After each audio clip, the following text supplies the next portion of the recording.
In this week's Speaker's Corner report, a woman from Richmond Hill was adopted decades ago. Now, more than 50 years later, she's on a desperate search to find her birth mother. Pay attention to this one. Your help could lead to a happy reunion. These are some other times that I came to Toronto. Tammy Chang looks over the last photos she took with her birth mother, whose face we're hiding due to privacy concerns. What was the last year you saw her? It would be 1993. But Tammy's story began decades before, in Halifax, where she was born. My birth name that I've seen is Mei Fong Lim. I was adopted. When she was in her 20s, living with her adopted parents in Montreal, she tracked down her mother, who was living in Toronto's Chinatown area. I met her a few times. Obviously, she was very happy. When I met her, she did say she always thought about me, but she didn't know how to look for me. Those meetings were brief. I think when we first met the first time, both sides were a little bit reserved, I think, right? Because it's kind of a shock, right? Looking back, Tammy wished she had asked more questions.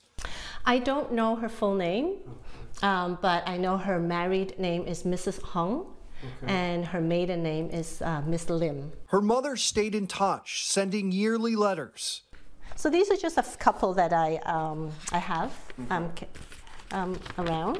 She did say to me that she's been in Canada for 27 years and she's never written a letter. So I guess I should feel very honored that she wrote me the first letter. But then Tammy moved away from the only address her mother had without telling her. It's Tammy's biggest regret. I moved to Hong Kong. I moved there to work. For someone to connect with you and then just leave, you know, she must think I hate her, or I blame her, right? And I just want to let her know, no, none of that ever crossed my head. I care about her. I want to connect back with her. Now living in the GTA herself, Tammy has done everything to find her mother. The phone number she had is no longer in service. She hired a private investigator, even visited various establishments in Toronto's Chinatown area, showing her photo. But so far, nothing. So she turned to us. She's 86 now. So she may be in some senior home or somewhere. And my gut feeling tells me she wants, her last wish, I guess, that she wants to fulfill is to see me, to know that I'm safe. When I met her, she did say she always thought about me, but she didn't know how to look for me. You know, and now when I left, it's almost like, oh, she lost me for the second time. And now I know that pain that's in there probably that she's going through, and that's why I'm reaching out to her.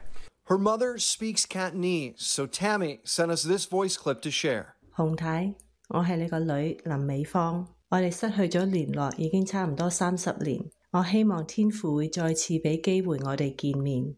如果你方便，你可以打呢個電話搵我，我而家喺多倫多。Well, I just hope that anyone that's watching this interview, whether they be her caregiver, her doctor, her family, or her friends, my number is available. Just pass her my number and have her call me. So if you think you might have any information to help Tammy out, you can give her a call at a special number she set up for this. That is 647-655-4282. Again, 647-655-4282. You can also email Tammy at birthmother3, the number 3, at gmail.com. We'll put all of this information, of course, on our website. In Toronto, Taney, City News.